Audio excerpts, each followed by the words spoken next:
Fala, meu lindo, minha linda.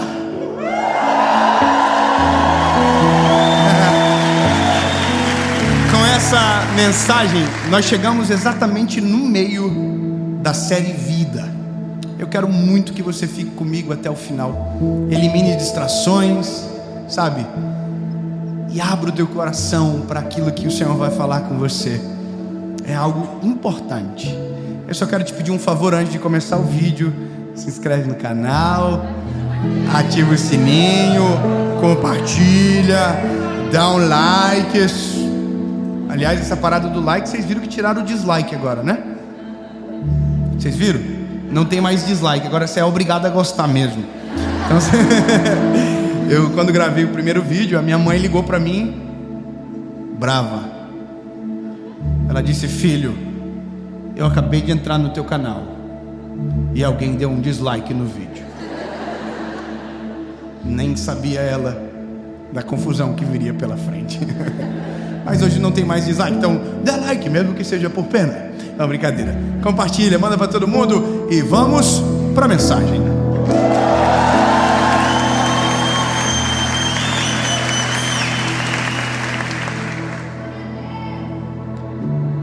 Você já viu alguém dizer que errar é humano? Quem já ouviu essa frase? Errar é humano, persistir no erro é? Você já viu alguém? Você já, com certeza. Eu escuto isso desde quando eu era criança.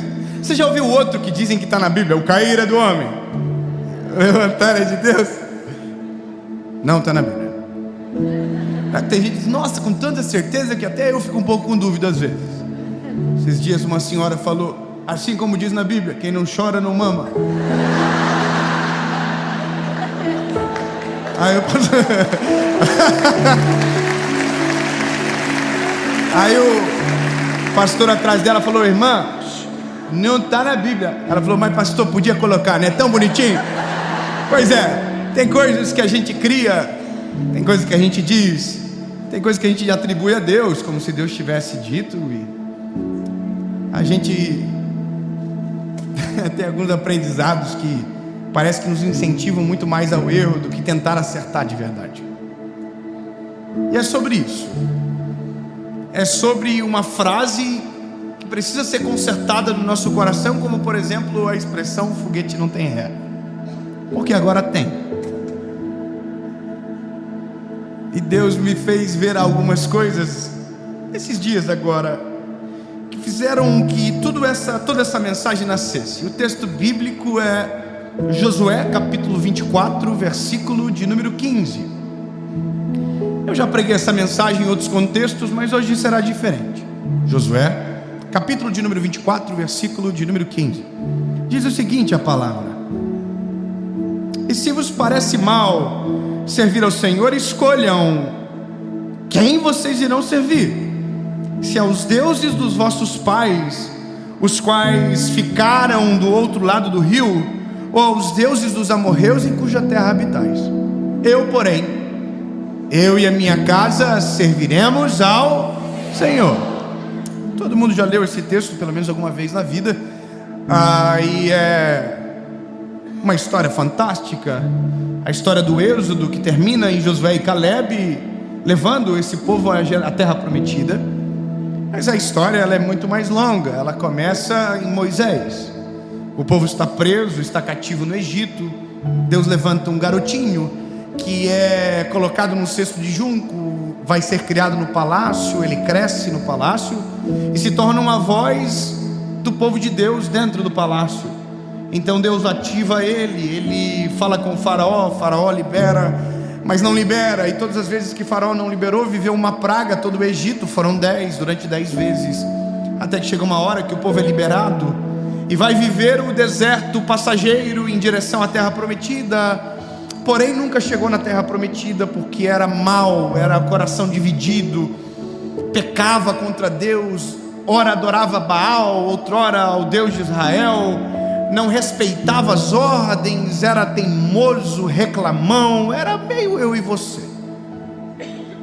Nunca chegaram, nunca entraram. Mas então Deus libera uma sentença, e quem entra é os filhos. E os filhos filhos que entraram na terra prometida após a geração dos pais todos irem embora, morrerem, são os que ouvem essa palavra: escolham a quem vocês vão servir. É um resumo.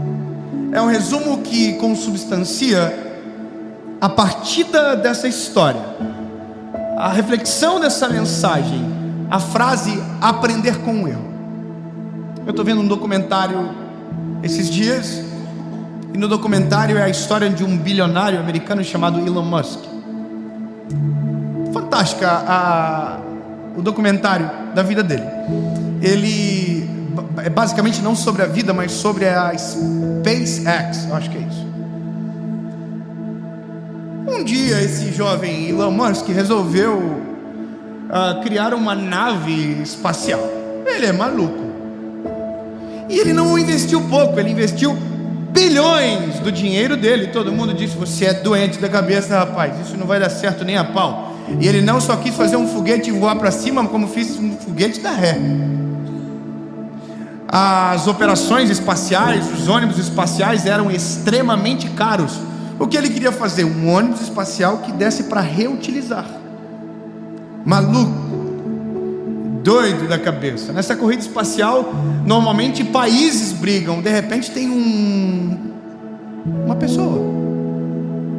Todo mundo riu dele, ninguém acreditou. E ele fez a primeira vez um projeto chamado Falcon 1. E o Falcon 1 não deu certo. E milhões de dólares foram jogados no ralo. E então ele, não aprendendo com a primeira vez, foi lá e fez de novo. E deu errado de novo. E aí a gente está dizendo: tá vendo? Aprendendo com o erro. Não aprendeu nada, porque o foguete explodiu de novo. E aí ele, não contente, pela terceira vez conseguiu explodir mais um foguete. Tá rindo que, André? O foguete não era teu? 3 foguetes, André. E todo mundo dizia: que absurdo. Aí alguém diz: não, tá aprendendo com o erro. E ele estava aprendendo com o erro, eu concordo. Mas entenda que foi um erro atrás do outro. Aperfeiçoa uma coisa, erra outra. Entende? Tem coisas que quando você é pioneiro, você vai ter que assumir o risco do erro. Mas tem coisas que você não é pioneiro em fazer, então não tem por que errar.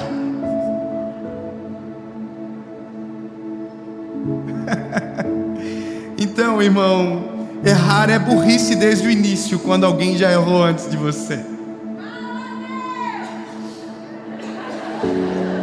Pegou, irmão? Não tem essa parada de errar é humano, não. Errar é burrice quando alguém já errou na tua frente aquilo que você está errando pela primeira vez. Sabe o que eu acho interessante? Ele fez de novo. Não sai do vídeo ainda, porque eu sei que dá um pouco de irritação quando alguém fala a verdade olhando nos nossos olhos. Porque tem um problema, a gente tem um pouco de dificuldade com o confronto. Não, você pode errar, bebê, porque está tudo certo. Você é um anjo de luz. Ficou no vídeo? Então eu vou continuar. Às vezes é necessário ser provocativo para entrar em áreas da nossa cabecinha que não dá para entrar de maneira soft. Tem que entrar com os 2 pés. Porque senão a gente vai viver a vida inteira dizendo: errar é humano. Tá tudo certo, errar é humano. É humano, claro que é, a gente é carnal, tá tudo certo. Mas tem coisas que não dá para fazer de novo se a gente já viu acontecer antes na nossa frente. Quer ver? Aí o Elon Musk fez de novo um foguete, explodiu, e quando foi a 4ª vez era assim: ou funciona ou fale. E todo mundo disse: não faz, cara, você vai quebrar não só a SpaceX, mas vai quebrar a Tesla. E ele dividiu a fortuna entre 2 filhas, apostou a metade na SpaceX, e pela primeira vez na história um foguete deu ré. O foguete pousou. E no dia seguinte, bilhões de dólares americanos entraram na conta dele, porque agora ele coordena, em parceria com o governo americano, a corrida espacial. Incrível. Não dá para glória a Deus, porque alguém com a sua glória a Deus. É tudo bem, é maneiro. Eu fiquei muito feliz, falei: caraca, que top. Então quer dizer que talvez um dia nós damos um rolê em Marte. Mas sabe o que é engraçado? Quando o documentário avança, os concorrentes do Elon Musk aparecem. Todo mundo que estava para baixo na corrida, do dia para a noite nivelou, porque agora todo mundo sabe como faz. Exatamente. Agora todo mundo sabe exatamente como fazer e o que não fazer. Mas quem investiu os bilhões foi ele. Ok, o mérito é dele. Mas agora está todo mundo igual. Sabe por quê? Porque alguém veio na frente e errou primeiro. Ô lindo, deixa eu te falar uma coisa. Aprender com os nossos erros é maneiro. Agora, aprender com o erro do outro é inteligente demais. Quando você não precisa tropeçar na mesma pedra que alguém na sua frente tropeçou, aonde você olha e diz: aqui eu não vou cair. Bebê, sabe o que é isso? Se alguém veio antes de você e divorciou por conta do adultério, não case para trair a sua esposa. Não reproduza o erro que te fez chorar. Isso é olhar para quem errou e dizer: isso eu não vou fazer. Ou seja, é melhor aprender com o erro dos outros do que com o nosso, porque no final cicatrizes revelam a dor, mas elas não precisam estar na gente. Inteligência, observação, olhe, analise. Se alguém fez e deu errado, por que deu errado? Entende que tem coisa na vida que a gente reproduz sem saber por que reproduzimos? A Bíblia vai dizer que Josué e Caleb estão enfrentando um problema grave. O problema é porque os filhos dos pais que ficaram da além do rio são exatamente igual aos pais que ficaram da além do rio. Ou seja, eles viram que aquele modelo os prendeu no deserto, e mesmo assim estão reproduzindo o modelo que prenderam no deserto os seus pais. Irmão, você não precisa errar de novo onde alguém na sua frente tropeçou e caiu. É só você desviar. Entende? Você não precisa ser igual quem te feriu. Você já viu que isso está errado, faz diferente, muda a rota e acabou. Olha, eu tenho 32 anos, a gente está casado há 10, 11, 12.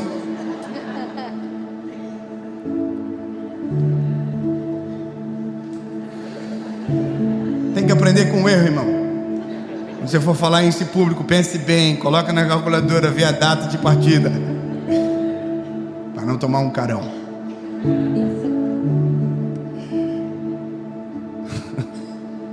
Até perdi o fio da meada. Essa mulher, irmão, ela rouba meu olhar. Aprenda com os acertos, entendeu? Aqui, quando eu conheci a Paula foi a minha primeira namorada. É a primeira. Eu casei com a minha primeira namorada, irmão. Eu acertei na loteria. Deus me deu. Top, linda, cara de rica. Ela tem cara de rica, irmão. Na época, quando eu conheci ela, eu falei: nossa, é rica. Era mais pobre que eu, mas tá tudo bem. Na verdade, nós dois, né, irmão? Juntava um, não dava dois, não dava nada, era só confusão. Mas sabe que interessante? Quando eu conheci ela, eu tinha 16 anos, eu era estagiário do banco. Você sabe o que é um estagiário, né? Estagiário. Eu usava um colete, um sofredor, amém. Eu usava um colete, aquele colete escrito: eu posso te ajudar. Eu sempre tive o sonho de escrever: eu preciso de ajuda, porque eu era estagiário, né? E um dia eu estou na cozinha do banco que a gente trabalhava, e eu comecei a falar, porque quem está apaixonado fica falante, bucudo, fala para todo mundo. E eu falei: eu conheci a mulher da minha vida. Eu tinha 16 anos. Falei para minha mãe isso também. Falei: mãe, o dia que eu conheci a Paula, eu cheguei em casa, eu nem tinha nem falado com ela. Eu falei para minha mãe: eu conheci a mulher que eu vou casar hoje, hein? Minha mãe quase morreu do coração. Filho maravilhoso igual eu. Ela pensou: vou perder esse garoto lindo. Bom, é isso. Eu estou na cozinha do banco que eu trabalhava, dizendo: olha, eu vou casar, eu conheci a mulher da minha vida e tal. Aí uma pessoa olha para mim e fala assim: o quê? Você vai casar? Você é louco da cabeça? E ele era funcionário e eu estagiário. Você entendeu? Funcionário, estagiário. Manda, obedece. Tá certo, sempre errado.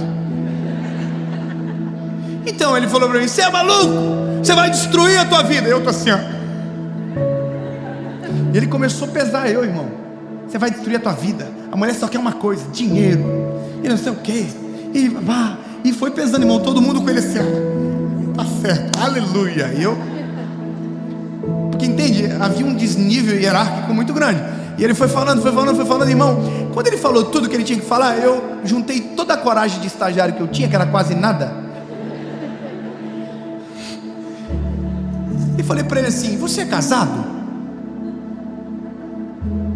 E ele falou: não. Eu falei: você não é? Ele falou: não, eu divorciei. Irmão, sabe a Dragon Ball Z? Tem umas referências péssimas, irmão. Quem é Super Saiyajin? Não, você não vai saber, deixa pra lá. Irmão, eu fiquei assim, ó, corajoso do nada. Olhei pra ele e falei assim: ô meu lindo, se você é divorciado, o teu conselho não me serve.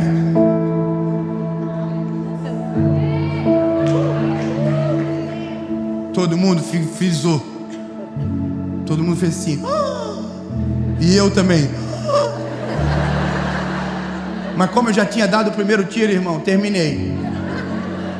Falei assim: se eu quiser saber sobre casamento, eu vou perguntar para quem deu certo, não para quem deu errado.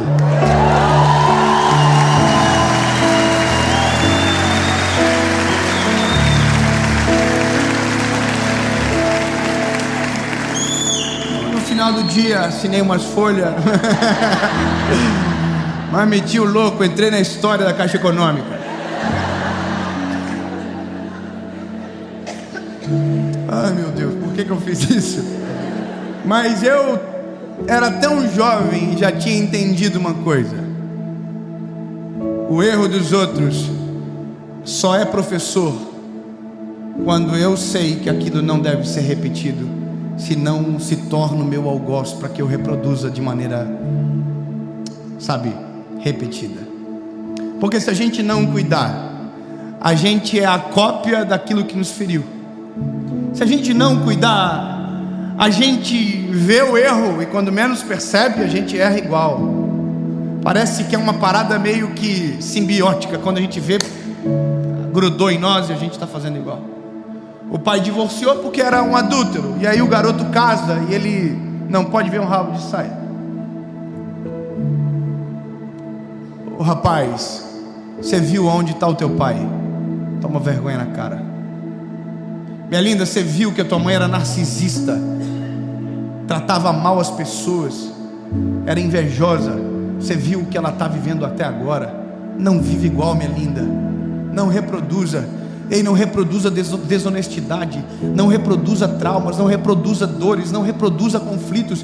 Não viva de maneira cíclica aquilo que já deu errado na vida de alguém. Na tua vez não precisa dar errado. Na sua chance, no teu tempo, você não precisa reproduzir aquilo que te feriu. Meu lindo, na tua hora, na forma de falar, não fala do jeito que alguém falou e te machucou. Seja diferente, porque melhor do que errar é aprender com o erro de alguém. Entenda que se o erro de alguém for o teu professor, você é livre para acertar. Agora, se for o teu algoz, você vai fazer igual. Então, lindo, deixa para trás, olha e coloque como um modelo do que não fazer, como não se relacionar, como não tratar as pessoas, como não administrar uma empresa, como não fazer, porque no fim da vida a gente terá dois tipos de lições: as que têm cicatriz e aquelas que evitaram cicatriz. É isso. Vamos olhar para nós e vamos dizer: essa cicatriz foi quando eu fiz tal coisa. Mas você vai olhar para um braço limpo e vai dizer: por que está limpo? Ah, esse é porque eu evitei. O que você quer? Marcas de erros ou ausência por sabedoria em evitar a repetição de alguma coisa que deu errado? Maravilhoso é Josué olhando para o povo dizendo: escolham. Escolham. É vocês que mandam, lindos. Vocês vão casar, vão ter vida para frente. São todos jovens aqui. Eu estou olhando vocês, com exceção de algumas pessoas que são mais velhinhas. Aí está cheio de gente jovem. Escolham. O que vocês querem? Ah, eu já errei, David. Então olha para a cicatriz e não deixa fazer uma cicatriz em cima do mesmo erro. Bola para frente, pede perdão, arruma a casa e vai para cima. Agora, Não errou? Não tente errar. Não brinque com fogo. Não mexa. Não se coloque em perigo. Não se envolva em risco. E aí, lindo, você se defende a curto, médio e longo prazo. Tem gente que ignora os pontos fracos. A sabedoria diz o contrário. Olhe para os seus pontos fracos e coloque luz em cima. É simples demais. Eu sou casado, top. E eu tiro foto com mulher todo dia. Um monte de mulher vem, tira foto, homem também, tudo normal, vida normal. Mas sabe de uma coisa? Eu descobri que da foto para um segundo momento está em uma palavra. É tão simples fazer algo errado na vida, linda. Minha esposa recebeu uma mensagem essa semana dizendo que eu dei um abraço demorado em uma mulher. É verdade, né, vida? Veio como um presente. Veio como um presente. A pessoa ali me deu um abraço demorado e tá tudo bem. Eu entendo a ingenuidade da pessoa. Mas entende que o que para ela foi cura, não sei como, não me lembro como e quando aconteceu. Eu digo para minha esposa, algumas pessoas me abraçam e eu fico assim, socorro. Eu não estou fazendo nada, socorro. Mas eu entendo às vezes que tem uma dor ali. Tá tudo bem. Mas entende que se aqui tiver com problema, qualquer coisa está a um passo de um grande erro de destruir uma vida e uma família inteira. Eu só quero que você compreenda que na nossa vida é muito fácil perder rápido tudo aquilo que conquistamos ao longo prazo. Basta a gente não observar o que o erro de alguém já cometeu, causou na sua história. Olha para a sua história, olha para a sua volta. Quando você for cometer qualquer coisa, agir de qualquer maneira, observe as consequências que alguém já teve por aquilo que você quer fazer. É tão simples. Observa. Alguém te mandou uma mensagem no inbox do Instagram? Dá uma pausadinha assim, lembra das histórias recentes de quem começou com brincadeirinha na internet, aonde parou o casamento e como. Observa. Lembra da historinha que eu falei na mensagem anterior? Um dia eu quero tabelinho com a minha esposa e dar um tapa. Tome. Sabia que isso pode acabar? Basta eu tomar uma decisão errada agora e nunca isso vai chegar a acontecer na frente. Com ela é a mesma coisa. É só observar causa e efeito. E o erro não precisa estar na gente, basta a gente olhar o histórico de tudo que já aconteceu na história. Por isso que a Bíblia é um manual. Um manual do que fazer e do que não fazer. Está aqui. Está na palavra. Você não precisa viver de maneira cíclica o que fez alguém fracassar. Josué termina: eu e a minha casa serviremos ao Senhor. Repita comigo, diga: eu e a minha casa serviremos ao Senhor. Diga: eu não vou ser a cópia daquilo que fracassou. Pelo contrário, tenho um padrão, um modelo perfeito, e o nome é Jesus.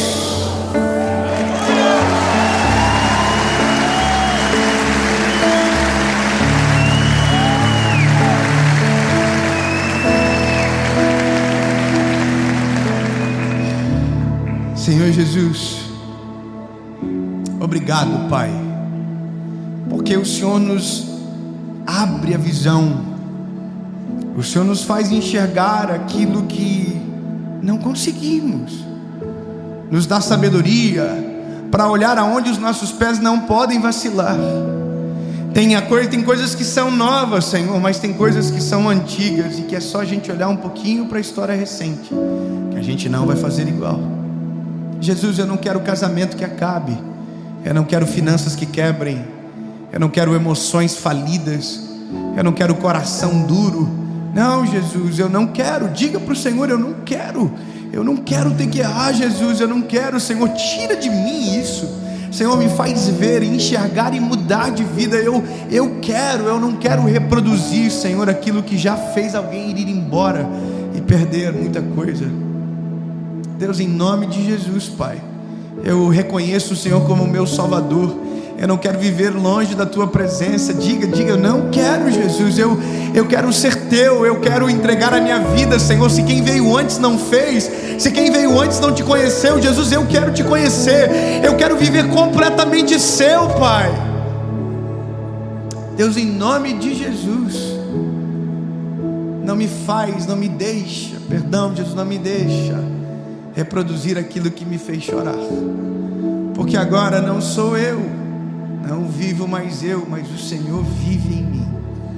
Em nome de Jesus, amém.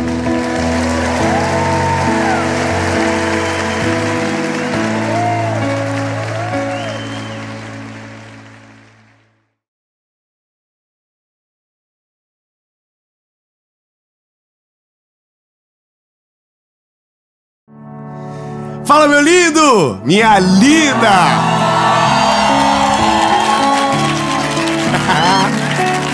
Tem que respeitar. A gente fez um combinado aqui. Hoje nós estamos em Israel.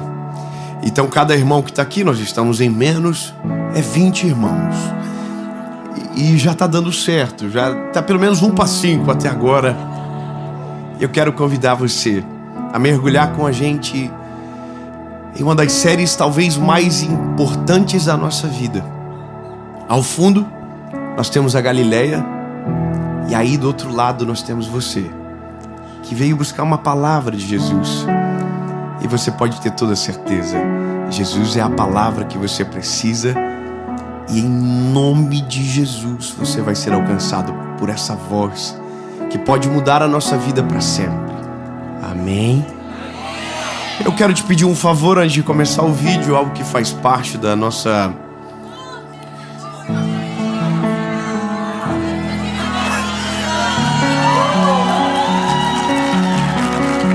Ah, que maravilha, veio o sininho. E é de Israel, irmão, curte no sininho de Israel. Curte o vídeo. Se você ainda não se inscreveu, se inscreve, ativa o sininho. Nossa meta é chegar a 10 milhões de pessoas. Está faltando só 1 milhãozinho, alguma coisa. Então, já confere aí se você é inscrito ou não. Se inscreve, ativa o sininho.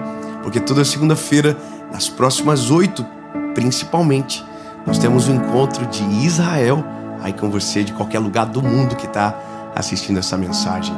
E por falar em mensagem, vamos pro vídeo.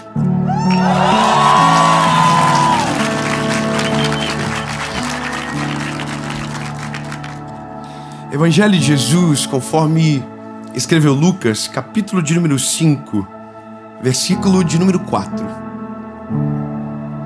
E ele entrou em um dos barcos.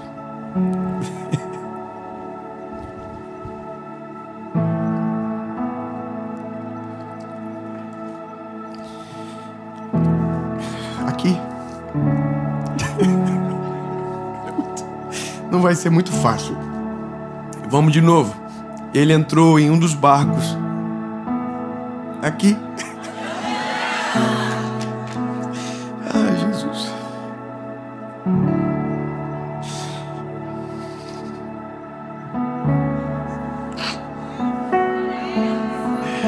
Não dá, Jesus, vai dar certo. E ele entrou em um dos barcos. O barco de Pedro.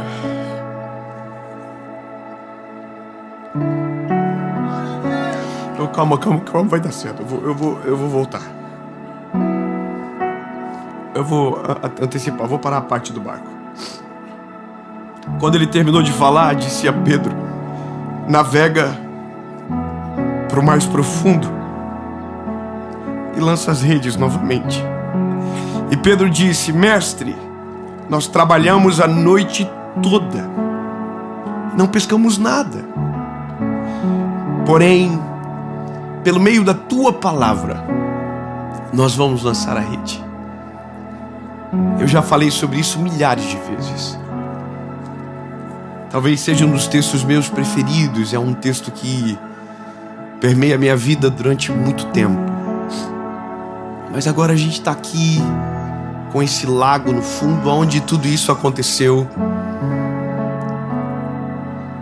E quando o Senhor colocou no meu coração isso aqui, quando me lembrou disso aqui, foi hoje olhando para o lago aqui. O tema dessa mensagem é: a vergonha acabou.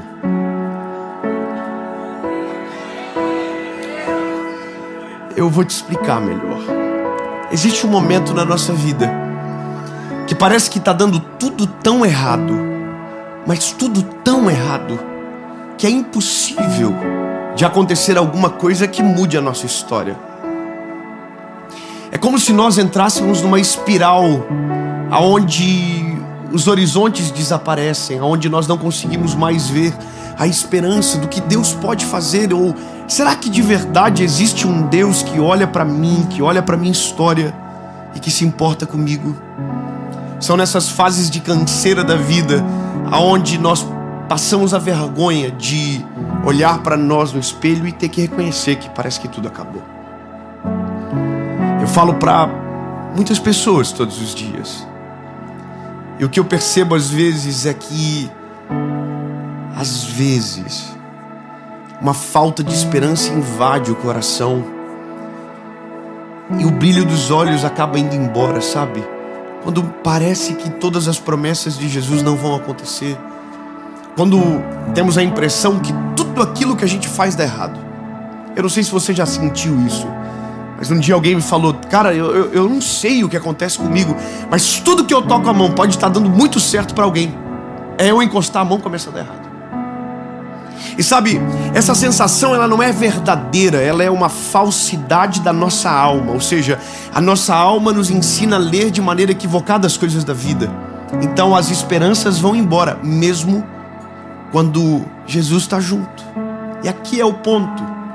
Mesmo conhecendo Jesus, mesmo sabendo que Ele é poderoso para fazer infinitamente mais, mesmo sendo alcançado pelo poder do Evangelho, a perspectiva que temos é que é isso. Não tem mais o que fazer.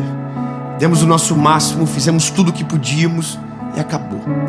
Bom, o Pedro, ele está sendo encontrado em um dia onde a vergonha é a realidade dele. Ele está com Jesus no barco. Jesus, por um acaso dos céus, escolheu o barco dele para entrar. Escolheu o barco dele para transformar num palco. O que nós não entendemos é que, mesmo estando nós aqui em poucos hoje, essa não era a realidade de Jesus. Jesus, quando chegava no lugar, milhares de pessoas vinham para perto, porque as pessoas queriam conhecer Ele. Quem é esse homem que salva, liberta, batiza, transforma? Quem é esse homem que curou a minha tia? Quem é esse homem que libertou o meu irmão? Porque as histórias rodavam, então as pessoas vinham. Então, quando Jesus está chegando na frente deste mar, a Bíblia diz que há uma multidão muito grande. Ele precisa de um barco para não para se afastar, mas para se aproximar das pessoas, entende? Era uma concha acústica natural. E o barco vazio era de um homem chamado Pedro, que estava vivendo um dia péssimo na vida dele. Tudo estava dando errado. Ele era pescador, mas ele não tinha pescado absolutamente nada. Para um pescador não existe nada mais frustrante. Você passar uma noite inteira lançando a rede e não pescar nada. E é esse o cenário que Pedro é encontrado. E agora, observe a cena. Jesus entra no barco e Pedro pergunta de quem é o barco. E tem um homem lavando as redes na lateral da praia. Todos dizem: é ele o dono do barco. Ele: é meu barco. Não é um bom dia para ser amigo dele. Pedro está cansado, está desmotivado, está triste. E aí a Bíblia diz que Jesus fala para ele: pois vem cá, bebê, rema para mim. E o que Pedro faz é: ok. Ele entra no barco, rema para Jesus. E Jesus pede para ele parar. Então ali acontece uma das cenas extraordinárias da vida de Pedro. Viu Jesus pregar de camarote. Eu não sei se você se anima com isso, mas um dia nós vamos ver Jesus pregar de camarote.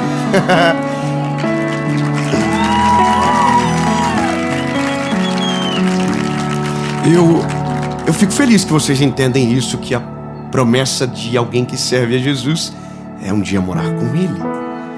Não teremos mais pregador um dia.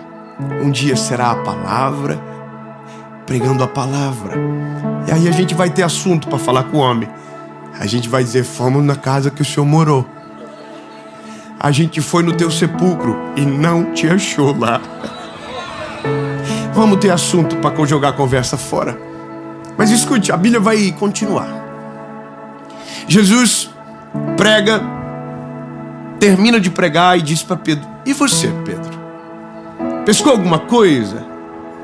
E ele diz: não, Jesus, eu passei a noite inteira jogando as redes e não pesquei absolutamente nada. E aí Jesus diz: pois então, pegue as suas redes, volte para o mar profundo e lance as redes. E aqui é a pausa que eu preciso para você entender algo que só Jesus pode fazer. Se você observar a geografia deste lugar, não é uma geografia exorbitante. São cerca de 24 quilômetros de extensão. Parece grande aos nossos olhos, mas é pequeno para um pescador. E a Bíblia diz que Pedro havia passado a noite inteira dentro dessa geografia, lançando as redes. E no lugar aonde ele fracassou, Jesus mandou ele voltar. Muito obrigado, irmão. Já entendeu aonde a gente vai chegar. No lugar aonde ele passou vergonha, Jesus mandou ele voltar. Eu quero começar a liberar a primeira palavra para você. Jesus é o único que tem poder para fazer você voltar para o lugar aonde você foi envergonhado, humilhado, deu tudo errado. Jesus é o único que consegue fazer dar certo nesse lugar que você chorou, que você não queria voltar, que aparentemente não tinha mais o que fazer, que as esperanças haviam acabado. Bom, Jesus, quando entra na história, ele tem poder para fazer um ambiente de desonra se transformar em um ambiente de milagre. Um ambiente onde tudo deu errado se tornar um ambiente onde tudo vai começar a dar certo. Nós temos a impressão que para Jesus fazer alguma coisa tem que mudar. A gente tem que ir para outro lugar. A gente muda todas as horas pensando que o segredo está na geografia. E o segredo não está na geografia. O segredo está na companhia. Eu vou continuar a história. O Pedrão, ele ouve isso de Jesus e não é tão simples como a gente imagina, porque tem toda uma logística que Pedro tem que fazer agora. As redes já estão lavadas. O barco já era para estar ancorado há muito tempo. Mas o Pedro consegue resistir muita coisa. Mas a presença de Jesus não tem quem consiga. E ele diz: tá bom, eu vou. Sobre a tua palavra eu vou lançar a rede. E Jesus diz: pois então vai. Bora, Bill. Vai. Então, o Pedro pega as suas redes que estão lavadas, entra no barco que já deveria estar ancorado há muito tempo, para ir para o mar aonde passou vergonha a noite toda. Só que agora, debaixo de uma palavra. Oh, Jesus. Eu vou falar de novo. Debaixo de uma palavra.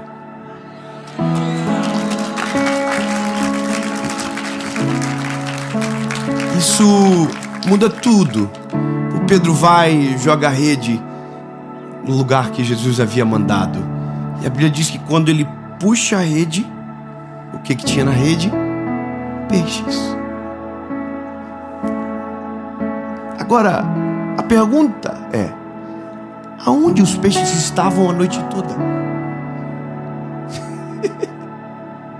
A geografia não é tão grande assim. Aonde os peixes foram? Aonde? Aonde estavam? Que pescador é esse que não consegue identificar um bom lugar para pescar? E aqui eu entendo que tem coisas que Jesus faz e a gente não observa que ele está fazendo. Eu vou te explicar. Tem vezes que tudo está dando errado e não é o acaso que está fazendo isso acontecer. Como Então assim, eu vou piorar então. Às vezes, na nossa vida, se instaura uma crise muito grande de dificuldades que a gente não consegue explicar o porquê. Porque a gente diz, não, mas eu sei resolver, mas aqui eu não consigo. Eu consigo entender, mas aqui não entendo.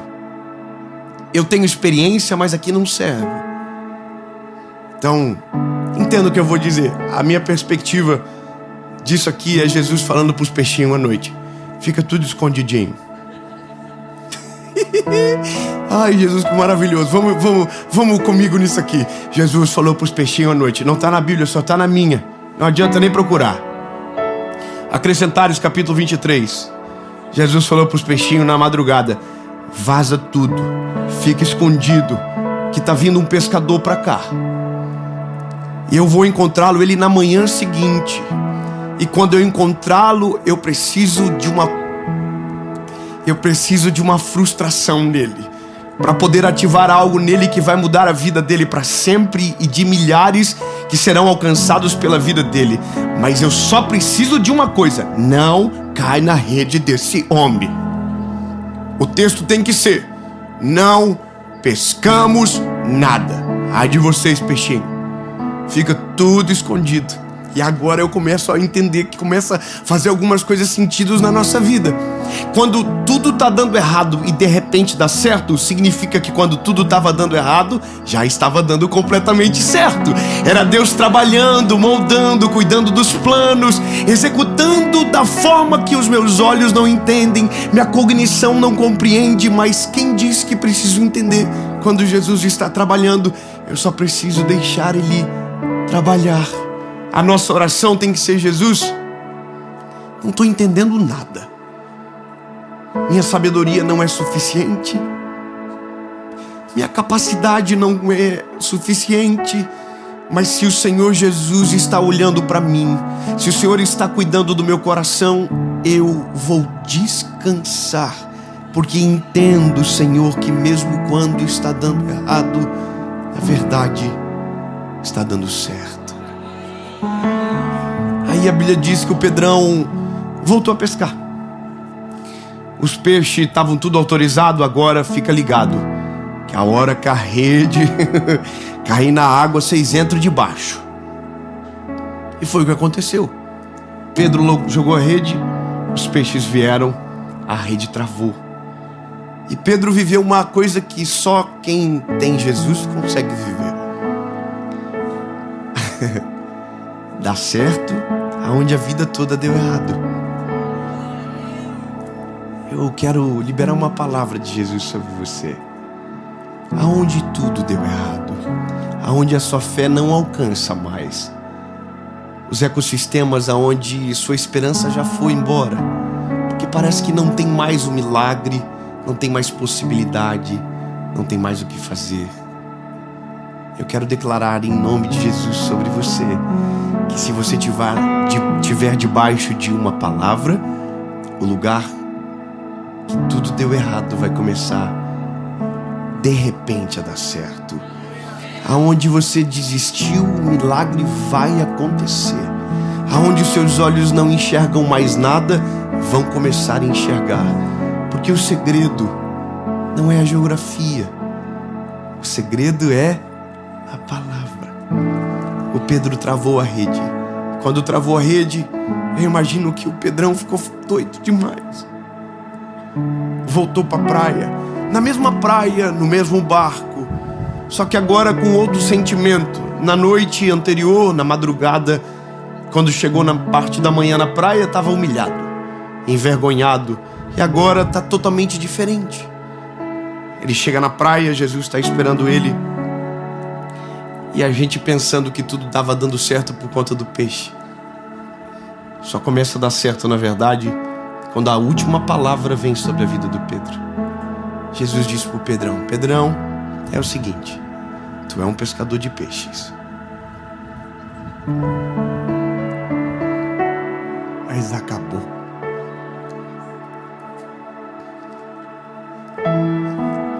Nunca mais joga a rede, Pedro. Por mais que deu certo uma vez, nunca mais jogue a rede, Pedro. Porque a partir de agora, eu vou te levar para um outro lugar. Eu mudei a tua história, eu transformei a humilhação em honra, mas não vai ser mais desse jeito, não vai ser mais esses peixes. Jesus olha para o Pedrão e diz: Pedro, a partir de hoje, você vai ser um pescador de homens.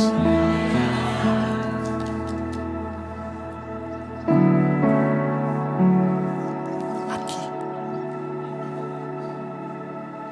Pedrão olhou para Jesus, não pensou duas vezes, abandonou a rede cheia de peixes e seguiu Jesus. Porque naquele dia o Pedro entendeu algo que a gente demora muito para entender. O que mais vale na vida não é uma rede cheia de peixes, mas é a companhia do Deus que tem palavra para cumprir tudo aquilo que Ele prometeu sobre nós. Então, meu lindo, minha linda, termino essa mensagem dizendo para você: não importa onde você esteja assistindo, eu sei que é tentador viver uma vida atrás da rede cheia de peixes, mas o que muda a vida do homem não é os peixes que enchem as redes, mas é a palavra que nos envia para pescar. Às vezes os nossos olhos não verão o resultado, às vezes os horizontes irão se fechar e nós não vamos conseguir entender, mas se estivermos debaixo de uma palavra, vou construir isso de maneira bem clara para você. Se você estiver debaixo de uma palavra, se você entender que o Deus que está com você tem poder para mudar todas as coisas, se você observar que os ventos estão mudando à sua volta, não tente mudar de lugar, permaneça onde você está, até Ele chegar onde você está. E pode ter certeza, Ele vai chegar. Mas aí é muito doido isso. Me passa filmes na cabeça toda hora. Quando Jesus chegou na minha vida, eu pensei que tudo que eu planejei começaria a dar certo. Imagina Pedro, é um pescador. O que Pedro mais queria na vida? Ser o melhor pescador de todos. Não é verdade? Quando Jesus entrou na minha vida, eu pensei que tudo que eu havia planejado começaria a dar certo. E na verdade foi tudo o contrário. Quando Jesus entrou na minha vida, tudo que eu havia planejado começou a dar errado. Deu tudo errado. Nada mais que eu planejei aconteceu. E era porque Ele estava junto. Que loucura, como assim? É exatamente isso. Quando Ele entrou, tudo que eu havia planejado começou a dar errado. Mas tudo o que Ele havia planejado começou a dar certo. Eu tinha um plano.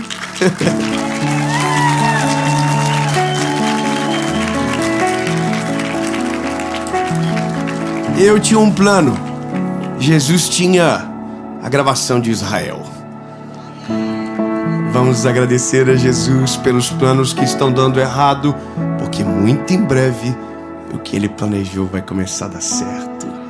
Jesus, muito obrigado, Pai. Obrigado pelo Teu amor, obrigado pela Tua palavra. Jesus, é difícil entender. Às vezes o nosso coração trava, mas se o Senhor está conosco, se o Senhor é presente, o que importa não são mais os nossos planos, mas aquilo que o Senhor planejou. O que Pedro fez é o que nós vamos fazer, Jesus. As redes ficarão para trás e iremos perseguir a Tua palavra. O que o Senhor tem para nós é mais importante do que nós planejamos a vida toda. Em nome de Jesus. Amém.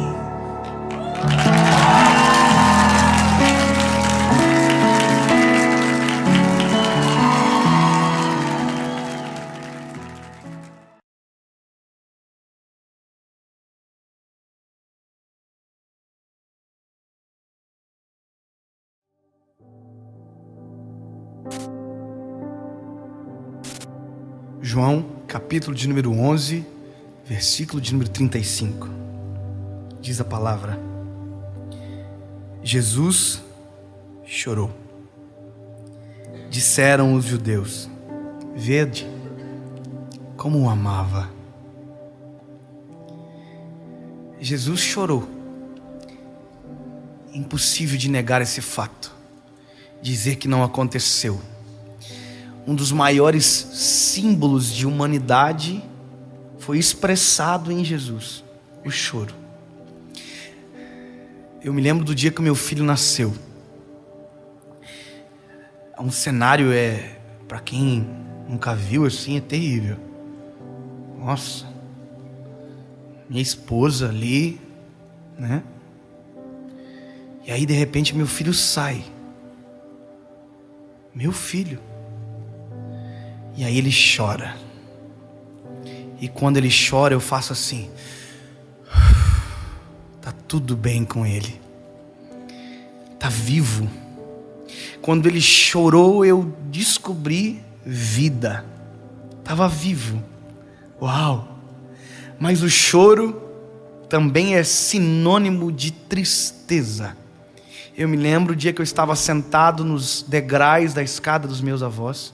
Meu avô passou mal, foi levado ao hospital e um tio meu chegou, subiu a escada, olhou para nós e disse: ele não resistiu. E eu chorei. E aquele choro era de tristeza, porque era o meu avô. Nossa, que tristeza. Agora, esses dias atrás, eu fui no lugar mais longe do mundo, no Acre. Nossa, é longe aquele lugar, irmão. Graças a Deus voltei para casa. Depois de 4 dias viajando, eu cheguei no aeroporto. A minha esposa não foi, meu filho não foi. E quando eu olhei o meu filho e a minha esposa, eu chorei. E agora era de felicidade extrema. Meu filho, quem conhece sabe, eu não preciso falar nada. Ele olha para mim e ele ri. Porque ele deve achar eu muito lindo. Eu sou muito pai dele. Eu amo ser pai. E quando ele faz alguma coisa, às vezes eu tenho que olhar para o lado assim, chorar. Porque eu amo demais. O choro está associado a extremo de sentimento. Está associado ao amor em excesso, a tristeza em excesso, a alegria em excesso. Tudo que é excesso, o choro aparece. O choro também é sinônimo de impotência, fraqueza. E aí eu tentei enquadrar Jesus num sentimento nosso. Por que Jesus chorou? Entender. Aí eu começo lendo a história. Jesus era amigo de Lázaro, Lázaro morreu. Só que Jesus sabe de Lázaro, sabe de tudo que está acontecendo. Eles chegam até Jesus e dizem: não, gente, Lázaro está descansando. Jesus sabe de todo o cenário de Lázaro. E aí quando Jesus chega próximo à cidade, depois de 2, 3 dias caminhando e não indo para lá, fazendo aquilo que tinha feito, quando ele chega na cidade, Lázaro já morreu faz 4 dias. As carpideiras pagas para chorar estão fazendo aquilo que são pagas para fazer. Estão chorando. Marta e Maria, irmãs de Lázaro e também amigas de Jesus, estão seguindo o padrão da lógica, estão chorando. Todo mundo está chorando e Jesus chega naquele cenário, mas Jesus não chega até onde Lázaro está e nem aonde a casa de Lázaro, Maria e Marta estão. Jesus está no caminho e a notícia que Jesus chegou chega antes de Jesus. Então quando se sabe que Jesus chegou, Marta sai correndo e chega até Jesus e diz: mestre, se o Senhor tivesse chego antes, o meu irmão não teria morrido. E aí é a prova que a nossa natureza humana não está preparado para lidar direito com a divindade. Porque na cabeça de Marta ela está dizendo: para o milagre que eu queria, você chegou atrasado. Eu queria que você curasse meu irmão, e meu irmão já morreu. Não dá mais tempo. Na cabeça de Marta nem passa a ressurreição, porque o que ela queria já não dá mais tempo. Então ela chega com um tom de atrasado. Se o Senhor tivesse chego antes, mestre, o meu irmão não teria morrido. E ela fala isso olhando nos olhos, na altura dos olhos de Jesus. Marta sabe quem é Jesus, só não sabe quem ela é. Maria faz a mesma coisa que Marta. Maria chega até Jesus, só que a Bíblia diz, ela se prostra. Só que a frase é igual, a compreensão é igual. Prostrada, ela diz, Jesus, se o Senhor tivesse chego antes, o meu irmão não teria morrido. E esse é o cenário. Marta de pé, Maria prostrada, todo mundo em volta de Jesus chorando, e isso vai sufocando Jesus. Isso vai angustiando ele, e não é porque ele não ressuscitaria Lázaro. O que é impossível que ele não possa fazer? Não é por impotência, não é, porque ele sabe o que ele é e o que pode fazer. Ele veio para isso. Ele já sabe, no caminho ele diz para os discípulos, Lázaro já dorme. Ele está dizendo, Lázaro já morreu. Não adianta acelerar ou não. Só que o problema é que Lázaro está morto há 4 dias e já está podre, já cheira mal. Só que tudo esse cenário Jesus já conhece. E o que me impacta é que o que traz Jesus a agonia é, Jesus diz, aonde está o corpo? Me leva até ele. Jesus está dizendo, chega de ver vocês chorando que eu não aguento mais. Chega de ver vocês assim, eu não aguento mais, me leva até ele logo. Jesus não gosta de ver a gente chorando. É porque é eu com meu filho. É eu com ele. Eu não gosto de ver o meu filho chorando. Quando ele chora eu me incomodo. E não é porque eu quero que ele apanhe. Não, eu só quero que ele pare de chorar. Se ele chora, o que eu faço? A gente, quando é pai novo, a gente tem essas bobiças de educar filho, assim, tipo de encantador de sono, essas trem tudo assim, né? Chorou, deixa chorar. Vai chorar até cansar. Não eu, irmão. Meu filho tá chorando na primeira semana, ele diz, deixa chorar. Vai chorar até cansar. Aí eu falava pra minha esposa, mas ele é tão lindo, né? Eu tô chorando. Aí a gente começava a criar desculpa pra fazer ele parar de chorar. Minha esposa disse, mas ele é tão bebezinho, ele não sabe ainda. Aí a gente dizia, pois é, né? Aí a gente, tá, vamos pegar ele então. Pegava ele. Aí, toda a vida a gente sempre tem uma desculpa pra fazer ele parar de chorar. Tá na cadeirinha, daí a gente, tem vezes que a gente nem posta no carro, porque os irmãos são muito escandalizados. Ah, tá levando o filho fora da cadeirinha. Irmão, se mete na minha vida. E meu filho parece que a cadeirinha tem espinhos mortais. Assim, ai! E aí a minha esposa diz, é porque ele está com vontade de mamar. É porque agora o dentinho está crescendo. A gente sempre encontra uma desculpa para fazer ele parar de chorar. Jesus não está aguentando ver as 2 amigas dele chorando. Não está aguentando ver os judeus, os fariseus. Não aguenta mais isso. Ele diz, olha, aonde está o corpo? Me leva até ele. E João 11:35 aparece. Jesus chorou.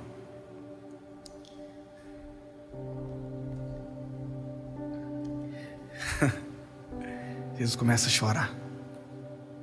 Você já imaginou a cena? Quem está olhando está dizendo assim, ih! Ele se ligou que é 4 dias que o Lázaro está morto, gente. Já era, ele lembrou que está atrasado.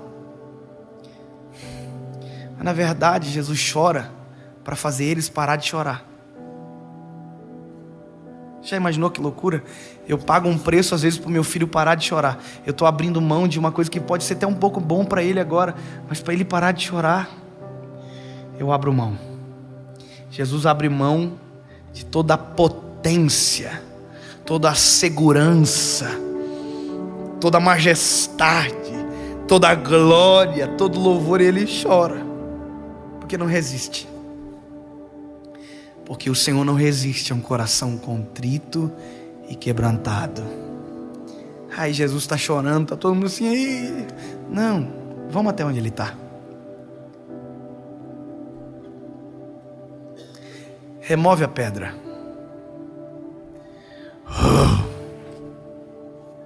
Lázaro,